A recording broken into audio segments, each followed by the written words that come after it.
नमस्कार दोस्तों, कैसे हैं आप सब लोग। उम्मीद करता हूं सभी लोग बढ़िया होंगे, मस्त होंगे, स्वस्थ होंगे। तैयारी आपकी बढ़िया चल रही होगी।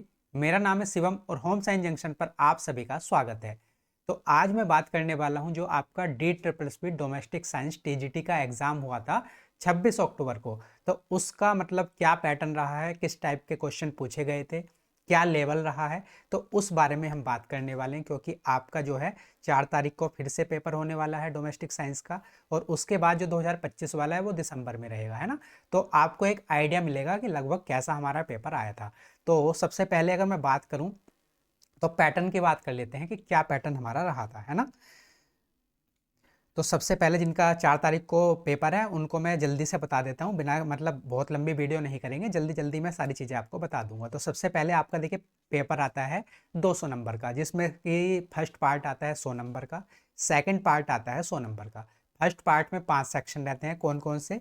रीजनिंग, जीएस, मैथ्स, इंग्लिश और हिंदी, है ना। और सभी के 20-20 क्वेश्चन रहते हैं। और मैं सारे जो मतलब छोटे छोटे डाउट हैं उनको भी क्लियर कर दूं कि सबसे पहले जो आपका सेक्शन खुलेगा जब आप पेपर दोगे, तो सबसे पहले आपका सेक्शन खुलेगा रीजनिंग का। रीजनिंग में 20 क्वेश्चन रहेंगे। आप जब 20 क्वेश्चन वो कर लेंगे और उनको सबमिट कर देंगे, मतलब फर्स्ट सेक्शन को आप सबमिट कर दोगे, उसी के बाद आपका दूसरा सेक्शन खुलेगा जीएस का। जीएस का सेक्शन सबमिट कर दोगे, उसके बाद मैथ्स का, मैथ्स के बाद इंग्लिश, इंग्लिश के बाद हिंदी। ऐसा आप नहीं कर सकते कि आपने पहला जो है सेक्शन खोला रीजनिंग तो आप डायरेक्ट जो है इंग्लिश पर आ जाओ, डायरेक्ट आप मैथ्स पर आ जाओ। आपको जो है मतलब एक सीक्वेंस वाइज ही चलना पड़ेगा। सबसे पहले रीजनिंग का सेक्शन खुलेगा, उसे आप करोगे, जब एक बार सबमिट कर दोगे उसी के बाद आप जो है अगले सेक्शन पर आओगे। लेकिन अगर आपने एक बार रीजनिंग का मान लीजिए कि पहला सेक्शन खुला, उसे आपने सबमिट कर दिया और आप चाहते हो कि दोबारा मैं रीजनिंग का कोई क्वेश्चन देख लूं, तो आप ऐसा नहीं कर सकते। अगर आपने एक बार सबमिट कर दिया तो आप वापस उसी सेक्शन पर नहीं जा सकते। अब ये आपकी मर्जी है कि रीजनिंग में आप एक क्वेश्चन करें, 2 क्वेश्चन करें या 20 के 20 क्वेश्चन करें, लेकिन आपने अगर एक बार सबमिट कर दिया तो दोबारा उस सेक्शन पर नहीं जा सकते। और एक सेक्शन सबमिट करना ही पड़ेगा अगर आपको अगले सेक्शन पर आना है तो, ठीक है। निगेटिव मार्किंग इसमें रहती है। तो ये तो बात हुई जनरल सी। अब बात आती है कि भाई ये जो आपका 100 क्वेश्चन आते हैं फर्स्ट पेपर में, उसके बाद आपका सब्जेक्ट खुलता है और डिसिप्लिन वाइज खुलता है, मतलब 20-20 क्वेश्चन का सेट अलग अलग खुलता है, उसमें भी आपके सब्जेक्ट में भी, है ना। तो 100 क्वेश्चन आप ये करोगे, उसके बाद आपका सब्जेक्ट खुलेगा। उसमें भी सेम ऐसे रहेगा, जब आप पहला सेक्शन सबमिट कर दोगे उसके बाद ही आपका दूसरा सेक्शन सबमिट होगा। और अगर आपने एक सेक्शन सबमिट कर दिया तो आप वापस उस पर नहीं जा सकते। तो यहाँ पर जो है टाइम मैनेजमेंट आपको बहुत अच्छा रखना पड़ेगा। अब बात कर लेते हैं कि पेपर कैसे आया था, है ना। तो अगर मैं सबसे पहले सेक्शन रीजनिंग की बात करूं तो रीजनिंग में देखिए इस तरह के क्वेश्चन जो मतलब, ये देखिए मैंने तो एग्जाम दिया नहीं था, जो रिव्यू है स्टूडेंट्स का जिन्होंने एग्जाम दिया था उन्हीं के अकॉर्डिंग ये मैं चीज़ें आपको बता रहा हूँ, है ना। तो सबसे पहले रीजनिंग की बात कर लेते हैं। रीजनिंग में अल्फ़ाबेट सीरीज के 3 क्वेश्चन, राउंड टेबल के 2 क्वेश्चन बताए हैं, बोर्ड मास के 3। बोर्ड मास कौन सा होता है? जो मैथमेटिकल ऑपरेशन वाले हम क्वेश्चन करते हैं, प्लस माइनस भाग वाले, है ना। उसके बाद नंबर गैप सीरीज का 1 क्वेश्चन बताया है, लॉजिकल के 4 से 5 क्वेश्चन। और एग्जाम डे जो आपका रहता है ना, पजल वाला क्वेश्चन, अरेंजमेंट वाला, के कौन से जो है किसका एग्जाम कौन से दिन होता है, मंडे से लेके जो है संडे तक, वो एक एग्जाम वाला हम क्वेश्चन करते हैं, उसका 1 क्वेश्चन, है ना। तो इस प्रकार से रीजनिंग के मोटे मोटे क्वेश्चन बताएं कि लगभग ऐसे क्वेश्चन आए थे। तो रीजनिंग का जो हमारा पैटर्न रहा है, जो हम प्रैक्टिस कर रहे हैं अभी तक, हमने जितनी भी प्रैक्टिस करी है, जितने भी प्रैक्टिस सेट लगाए हैं, सारा मतलब सेम ऐसा ही रहा है। उसमें ना तो क्वेश्चन मुश्किल थे, ना पैटर्न हमारा चेंज था, वैसा ही क्वेश्चन आपको देखने को मिलेंगे। ये बात हुई रीजनिंग की। उसके बाद जीके और जीएस, तो उसमें करंट अफेयर्स के क्वेश्चन थे। करंट अफेयर्स के कहाँ से थे? 1 साल का करंट अफेयर, जैसे अब चल रहा है हमारा अक्टूबर, तो 2024 अक्टूबर से 2025 अक्टूबर, मतलब लगभग 1 साल का करंट पूछा गया था। उसके बाद पॉलिटी के भी क्वेश्चन थे, उसके बाद इकोनॉमिक्स के भी क्वेश्चन थे। और आपका और क्या बचता है, जो आपकी हिस्ट्री है उसमें जो है मॉडर्न हिस्ट्री से क्वेश्चन थे। मतलब तो इस तरह से जो है जीएस के क्वेश्चन आए थे। उसके बाद आता है मैथ्स का सेक्शन, तो मैथ्स के सेक्शन में भी सेम जैसा हमारा पैटर्न चल रहा था ऐसे ही क्वेश्चन आए थे। सबसे ज़्यादा आपको पता है कि DSSB कौन कौन से क्वेश्चन पूछता है। एक तो प्रॉफिट एंड लॉस के क्वेश्चन पूछता है, डिस्काउंट के क्वेश्चन पूछता है, परसेंटेज के क्वेश्चन पूछता है, टाइम एंड वर्क के क्वेश्चन आपसे ज़्यादा पूछे जाते हैं, एवरेज का क्वेश्चन पूछा जाता है। उसके बाद एक बचता है CI SI के क्वेश्चन ज़्यादा पूछे जाते हैं, तो यहाँ पर भी ऐसा ही पैटर्न देखने को मिला था, है ना। और एक मेंसुरेशन का आपसे क्वेश्चन पूछा गया था, मेंसुरेशन के क्वेश्चन में थोड़ी सी कैलकुलेशन थी, है ना, आपको पता है वहाँ पर फॉर्मूले यूज़ होते हैं। तो मतलब जैसा मैथ्स के हमने मतलब सेट कर रहे लगभग ऐसा ही था। अब देखिए किसी में थोड़ी सी कैलकुलेशन ज़्यादा हो सकती है, किसी क्वेश्चन में पर्टिकुलर में, किसी में कम हो सकती है, लेकिन ओवरऑल चीज़ें वही रही हैं, है ना। हिंदी और इंग्लिश आसान बताई है कि हिंदी और इंग्लिश इजी आई थी, हिंदी काफ़ी इजी आई थी। इंग्लिश में कोई मतलब कुछ वोकैब एक दो थोड़ी सी नई सी लगी थी, लेकिन इंग्लिश में आर्टिकल वाले क्वेश्चन थे, और आपको पता है जो पैसेज आता है वो भी आसान आया था। तो ये ओवरऑल ये चीज़ें हुई फर्स्ट पेपर की। अब बात करते हैं मेन सब्जेक्ट की, है ना। तो जो मेन सब्जेक्ट था आपका, तो उसमें देखिए जो जो क्वेश्चन बताए हैं मुझे कि ऐसे ऐसे क्वेश्चन आए थे, वो मैंने एक यहाँ पर लिख दिए हैं आपके रेफरेंस के लिए।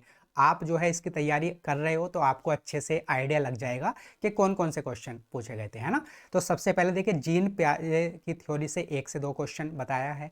उसके बाद इरिक रिएक्शन की थ्योरी से 1 से 2, यहाँ पर इंग्लिश में है, यहाँ पर हिंदी में है। जैसे ये वीडियो मेरी कंप्लीट हो जाएगी तो इसका जो PDF है मैं टेलीग्राम पर भी शेयर कर दूंगा, आप वहाँ से भी देख सकते हैं, ठीक है। तो यहाँ पर जीन पियाजे की थ्योरी से 1 से 2 क्वेश्चन पूछा गया था, इरिक रिएक्शन की थ्योरी से 1 से 2। उसके बाद न्यूट्रिशन की अगर मैं बात करूँ तो विटामिन डी रिक्वायरमेंट RDA, मतलब RDA से रिलेटेड कोई क्वेश्चन पूछा गया था विटामिन डी से, है ना। उसके बाद फैट सोल्यूबल विटामिन, इसके 2 क्वेश्चन बताए हैं। उसके बाद बात आ जाती है साइंस की, क्योंकि आपको पता है जो आपका डोमेस्टिक साइंस का नया सिलेबस है उसके अकॉर्डिंग आपका सिलेबस चेंज हुआ था, है ना। उसमें साइंस भी इंक्लूड है, इकोनॉमिक्स भी इंक्लूड है। तो साइंस की अगर मैं बात करूँ, फिजिक्स के जो है 2 क्वेश्चन बताए हैं कि फिजिक्स के 2 क्वेश्चन आए थे। उसके बाद केमिस्ट्री के जो है 4 क्वेश्चन बताए हैं कि 4 क्वेश्चन आए थे, 3 से 4 क्वेश्चन, जिसमें KMnO4 टाइट्रेशन ये वाले क्वेश्चन थे, है ना। बॉटनी से 5 से 6 क्वेश्चन पूछे गए थे।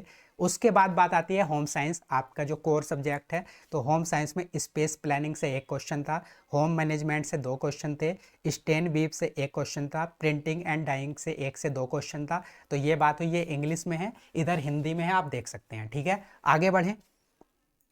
अब देखिए बात आती है, ये है टेक्निकल राइटिंग से 4 से 5 क्वेश्चन, इकोनॉमिक्स से 6 से 7 क्वेश्चन बताएं, जिसमें कंज्यूमर एजुकेशन चाइल्ड राइट से, कंज्यूमर एजुकेशन से 4 क्वेश्चन बताएं, मतलब 3 से 4 क्वेश्चन लगभग, चाइल्ड राइट्स से 2 से 3 क्वेश्चन। उसके बाद सबसे लास्ट में मैनेजमेंट, मैनेजमेंट से साइंटिफिक मैनेजमेंट फादर, है ना, वैज्ञानिक प्रबंधन के पिता पूछे गए थे। उसके बाद चाइनीज लैंग्वेज, पता नहीं है क्या है, आपको बेहतर आइडिया होगा, है ना। तो ये सारी चीज़ें हुई आपके सब्जेक्ट की। तो आपको एक आइडिया लग गया होगा ओवरऑल कि लगभग कहाँ से क्वेश्चन आपके पूछे गए थे। और ये भी बताया कि जो क्वेश्चन थे वो सिंपल नहीं थे, मतलब जो एक लैंग्वेज होती है ना कि मतलब क्वेश्चन दिया सिंपल सी लैंग्वेज है 1 लाइन का, ऐसे क्वेश्चन नहीं थे। मतलब ऐसा बताया है जिन्होंने भी एग्जाम दिया है, क्वेश्चन की जो लैंग्वेज थी थोड़ी टिपिकल टाइप की थी, थोड़ी मुश्किल थी, मतलब 1 से 2 बार आपको लैंग्वेज पढ़नी पड़ रही थी, जिस वजह से आपका टाइम ज़्यादा लग रहा था, और जिस वजह से लास्ट में कुछ लोगों के क्वेश्चन भी छूटे हैं, ठीक है। तो आपको टाइम का बहुत ज़्यादा ध्यान रखना है। तो ये बात हुई आपके सब्जेक्ट की, आपको आइडिया लग गया होगा। जितने भी क्वेश्चन मुझे मिल पाए थे मैंने सारे यहाँ पर इंक्लूड कर दिए हैं एक साथ, ठीक है। आगे देखते हैं। अब देखिए लेवल की अगर मैं बात करूं तो लेवल जो बताया स्टूडेंट्स ने कि एग्ज़ाम का जो लेवल था, जो 2023 में आपका एग्ज़ाम हुआ था उसके कंपैरिजन में मॉडरेट था, मतलब उससे मुश्किल पेपर जो है स्टूडेंट्स को लगा है जो 2023 में हुआ था, ठीक है। तो फोकस आपको क्या करना है, अब देखिए 4 तारीख को आपको एग्ज़ाम है, तो आप देख लेना अपने हिसाब से। साइंस से देखिए, साइंस से काफ़ी क्वेश्चन पूछे गए हैं, फिजिक्स से भी, केमिस्ट्री से भी, बॉटनी से भी, सबसे ज़्यादा बॉटनी से क्वेश्चन पूछे गए हैं। उसके बाद इकोनॉमिक्स से भी क्वेश्चन पूछे गए हैं, टेक्निकल राइटिंग से और पेडागोजी से, है ना, क्योंकि 10 क्वेश्चन तो पेडागोजी के फिक्स हैं, लास्ट में आते ही आते हैं, सो जो आपका सब्जेक्ट वाला है ना। तो ये सारी चीज़ें हैं। अब आप अपने हिसाब से देख लेना कि आपकी क्या तैयारी है, मतलब आपने तैयारी करी होगी कि क्या आपका सेक्शन जो है मजबूत है, आपको किस सेक्शन को रिवाइज करने की ज़रूरत है, ठीक है। तो उम्मीद है आपके लिए ये जो है इन्फॉर्मेशन इन्फॉर्मेटिव रही होगी, आपको हेल्प करेगी, आपका जो 4 तारीख को एग्ज़ाम होना है उसमें हेल्प करेगी। लेकिन आपको ये बात पक्का ध्यान रखनी है कि भाई आपको जो है टाइम मैनेजमेंट काफ़ी अच्छे से करना है, क्योंकि बहुत सारे लोगों का जो है लास्ट के जो क्वेश्चन है, मतलब किसी के 10 क्वेश्चन, किसी के 15, किसी के 20 क्वेश्चन वो देख ही नहीं पाए।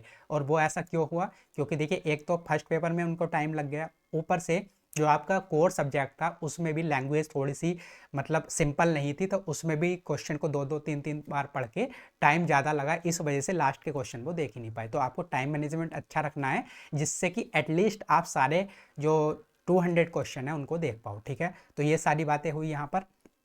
अब देखिए जिनका भी 4 तारीख को एग्जाम है ना, 4 तारीख को एग्जाम है, तो आपको इन्हीं बातों का ध्यान रखना है, इसके अकॉर्डिंग अपनी तैयारी कर लेना जैसे भी करना है।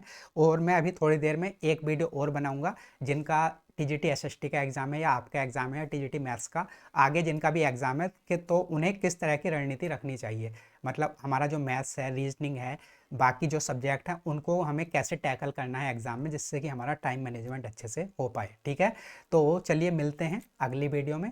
ऐसे ही आप अपनी अच्छे से तैयारी करते रहिए, और इसकी जो पीडीएफ है आपको मिल जाएगी Telegram channel paper 1 by Shivam Chauhan. किसी का और कुछ डाउट है वीडियो के नीचे कमेंट बॉक्स में लिख देना या फिर टेलीग्राम पर मैसेज कर देना। ठीक है, तो चलिए मिलते हैं अगली वीडियो में, तब तक के लिए नमस्कार, धन्यवाद।